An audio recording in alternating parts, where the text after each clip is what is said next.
What's going on, everyone, and welcome back to another video. It's time for another Donkey Kong video for this Donkey Kong marathon. Definitely going to start making a lot of Donkey Kong related videos since we're coming close to like 3 more parts of this. So yeah, today we are going to be talking about, well, before we talk about that game that we're talking about in the title, we need to go back a little bit. So back when, after Donkey Kong 64, the success of the game, regards to the reputation nowadays, the jump to new hardware on the GameCube, fans will wonder, what's next for Donkey Kong? Well, let's talk about the dark ages for Donkey Kong, shall we? So, yes, this era, when Microsoft bought Rareware, which, yes, that Rareware, who, developed Banjo-Kazooie Conquer, and of course, Donkey Kong Country 1 through 3, and Donkey Kong 64. So, unfortunately speaking, back at the time, Nintendo didn't know what to do with this character. And they just, aside from appearing in Mario spin-off games, which seems to be the only thing saving him, really. Is this really the end for Donkey Kong? Well, not really, actually. We got Donkey Konga. Yeah. I mean, I'll admit, it's a funny game looking back. At the time, though, it was definitely not the most well-received game. Definitely not the game fans were hoping for. Considering that other GameCube games like Mario, Zelda, Kirby, were thriving and all that stuff for the franchises. Like, all that stuff. Even Metroid make a comeback, Metroid Prime. You could talk about so many great GameCube games. Kirby... Well, I don't know about Air Ride, but Kirby Air Ride, Super Mario Sunshine, Luigi's Mansion, Metroid Prime, hell, Wario World. There's like all these different characters going in different directions. This was like the era of like Nintendo franchises doing whatever the hell they want to do, honestly. Nintendo just being free at the time. But Donkey Kong just gets a bongo rhythm game. Yep, that's it. I mean, he didn't get completely ignored. He definitely got some better, he still appears in Mario spin-offs like the sports titles. I'll admit, some of them actually feature some Donkey Kong love, like Mario Power Tennis and Mario Superstar Baseball being examples. That's why they're the two best Mario sports games on the GameCube, in my opinion. And also, the GBA era also wasn't the greatest time for Donkey Kong either. Well, somewhat. There was Mario vs. Donkey Kong that's released in 2004 on the Game Boy Advance. I'll admit, this is definitely one of my all-time favorite GBA games, and even 20 years later when it got a remake, it still holds up really well, honestly. I do like Mario vs. Donkey Kong, honestly. The GBA one, at least. But it's definitely not like a game for Donkey Kong. It's a game for Mario, easily, because you're mostly playing Mario, you fight Donkey Kong for bosses, and that's it. So, yeah. And we also got Donkey Kong Country games for GBA, which, honestly, I don't really mind these, honestly. They've actually added some new stuff to them, so that actually was pretty cool at the time. And then there was Donkey Kong King of Swing, which was definitely a Donkey Kong game, to say the least. It's like the one Donkey Kong game I never hear anyone talk about. It's really only carried for, like, the sprites, which are used in so many, like, different animations and stuff, because, well, I guess DK doesn't have the best sprites out there sometimes, so, yeah. So, yeah, a rhythm game, mostly Mario spin-offs, a game with Mario in it, and a swinging Clue Land kind of game. Yeah, not the greatest time for DK, honestly. But, there was one game I think should have gotten better representation, in my opinion, that I think definitely deserves more talk. And that is Donkey Kong Jungle Beat. This is the Donkey Kong game I've actually experienced as a kid a little bit. I didn't beat the game. This wasn't my first Donkey Kong game, but I remember seeing this online and wanting to try it out. And I do have the Wii version. It also came on the Wii, by the way, just so you know. But, yeah. Let's talk about Donkey Kong Jungle Beat. Alright, let's talk about Donkey Kong Jungle Beat, released in 2004 or 2005, depending on how it goes.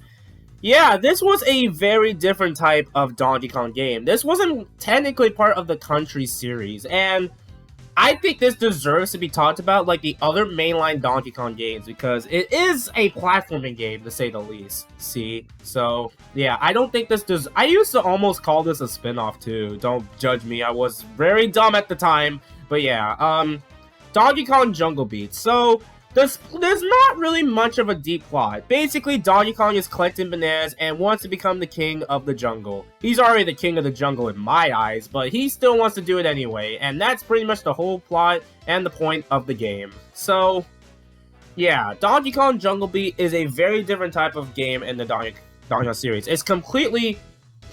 It's not part of the country series either, which makes it interesting. So you still have your basic platforming stuff that you're doing. And I didn't even talk about the main point of the GameCube era for Donkey Kong, the DK bongos. I'll admit, I do like these, honestly. They can be kind of funny, like play bongos and stuff.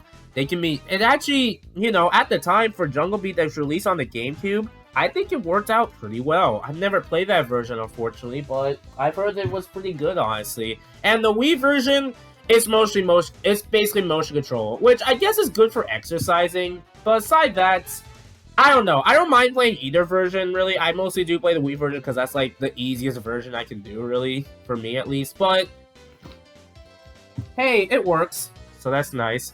So the interesting thing is that this game was developed by Nintendo EPD, which is the development team who does the 3D Mario games. Which, you know, after this game, they did Super Mario Galaxy, and it clearly shows, honestly. So yeah, because like you can see like familiar gameplay elements based on Mario Galaxy, and honestly, that's very fitting, honestly. So yeah, but yeah. The goal for this game is a sort of score attack kind of game, where you're basically collecting as many bananas as you can in the level to get high scores in each of the levels. And I will say the level design in them is so cool. You're beating the crap out of enemies, honestly, and that's pretty cool. And the rating for this game is rated E10+, and unless the internet is lying to me or anything, because this tends to be something I wasn't sure. But apparently on Google, this is the first game that got a rated E10+. And that that's kind of interesting. And I don't know. I don't know. Again, it could be missing. There's a lot of debate with it. But yeah, as you can see on Google, I'm gonna use Google anyway. My nose is not the best, as you can tell. This was the first game to get rated E10+. It's probably due to the nature of Donkey Kong being the crap out of enemies, and honestly, that's cool. Honestly, so yeah, they should make a rated M Donkey Kong game. It would have been a 10 out of 10. Too bad Nintendo's too cowardly to do that. So yeah, but despite that, all right. So overall, the gameplay is still mostly like, you know, a 2D platforming game. And you're still jumping around, getting bananas, all that stuff. Now, the interesting thing to note is there is no other notable Kongs like Cranky Kong, Diddy Kong, Funky Kong, Dixie Kong. None of those Kongs are here. It's just only Donkey Kong and other bosses that you'll fight. And speaking of that, yeah, that's kind of the only thing I can say, really, that's different enough from this game. There's no other Kongs. It's literally just Donkey Kong. No King K. Rool either. So yeah, you're just playing a different boss, which we will talk about in a little bit. So keep that in mind. I'm not really feeling the best, by the way, at the time of this recording. So yeah. But of course, there are each barrel has 2 levels and a boss fight. And you have to get a good score on each of them so you can unlock more barrels, more bosses, more levels, and stuff like that. And that's pretty much how you get through with 100%ing this game. The bosses are super cool. They change often from doing an actual battle against bigger Kong, like, enemies. Or, like, you know, different types of, like, hogs, I guess. Some bosses do repeat with the same type. Just slightly more difficult. Which isn't bad. I mean, Donkey Country does suffer from repeated boss fights. I mean, as long as they're fun bosses, I don't have a problem with it, really. There's some definitely cool, really cool design of these characters, honestly, that I feel like needs to get more talked about, honestly. So, yeah. And the enemy design... Hold on 1 second. Okay, sorry about that. Yeah. This is a game... The enemy design is really cool, honestly, even it's mostly animals. You could probably see in the real life. No Kremlings anywhere. I say they did a good job if they were trying something different. You know, you shouldn't reuse the same bosses and all that, and same enemies every single time, and try some new stuff for DK. But you don't need to get rid of King K. Rool altogether, honestly. That's That's the only thing.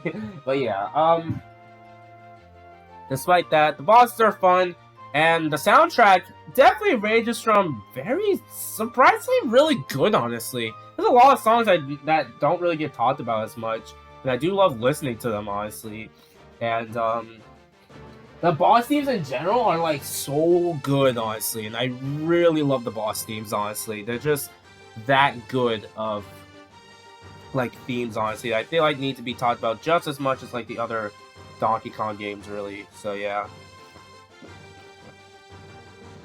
Okay, and one of the stuff I need to say, the way DK acts, honestly, I say this is one of my favorite interpretations of the character, in my opinion. He wants to, put up a fight against someone, but he's still having a good time. He's not pissed all the time. Looking at you, Smash Brothers. And honestly, that's good, honestly. And I honestly like his interpretation. And unironically speaking, this is generally, I wouldn't say this is my favorite Donkey Kong game, but I say at the very least this is a top I don't know if I don't know. I think it's a top 5 Donkey Kong title in my opinion. This is like one of my most replayed games, honestly. Every time I replay this game, I have a fun time with it, honestly. I think this would be my personal favorite if there was other Kongs, honestly. That's kind of the only downside why that's probably the only nitpick I have, and really the only problem I got. There's just no other Kongs, really. But if you don't really care about that stuff, then yeah, Jungle Beat is a fantastic game. Let's go ahead and talk about the ending, since a lot of the other stuff, yeah, it's not really much for me to really talk about Jungle Beat that I haven't said already. So, after getting enough bananas and all that stuff, you get to Ghastly Kong, which goes down in, like, very easy. As a final boss, it works, but definitely a pretty weak one compared to like other final bosses in Donkey Kong games, really. But it works, and the music is pretty catchy, so there you go. That's good enough for me, honestly. And after beating him, you are now the king of the jungle, and that's Donkey Kong Jungle Beat. So yeah, Donkey Kong Jungle Beat is a fantastic game that I feel like needs to be talked about more often. And I know people are sick of Donkey Kong ports considering we still don't have a new game, at least at this point. I wouldn't mind. I wouldn't be angry, honestly, if they port this game to like the Switch or like next console or something. This game definitely needs to be talked about more often, honestly. And with the amount of DK love lately, you never know. And I generally wouldn't mind a sequel to Jungle Beat. Seriously, like this game is just so good. There's so many ideas with it, but sadly, it just gets overshadowed by other GameCube games because DK in this era was different. So yeah, in the GameCube era at least. I definitely do see it talked about, but people always talk about Sunshine. While I don't think it's my favorite GameCube game, that still goes to Super Mario Sunshine. This is still up there, honestly, and I do think this deserves to be more talked about, like with Metroid Prime, Paper Mario Thousand Year Door, Luigi's Mansion, Sunshine, all those games that people love to talk about. So, yeah. Overall, though, Jungle Beat is fantastic, and even though that era Donkey Kong wasn't the greatest, I say we got a banger platformer at the time that I think deserves to be talked on more. So, yeah. Alright, that's Donkey Kong Jungle Beat. Overall, fantastic game, honestly. So, yeah. Next time we come back into the Donkey Kong Marathon universe will be Donkey Kong Country Returns. That's right, the one that really brought back the franchise. At least at the time. Hopefully this part ages well. Because we're also getting an HD remaster. I actually forgot that was coming out. So yeah, thanks for watching. What do you guys think of Donkey Kong Jungle Beats? Let me know in the comments below. Later, folks.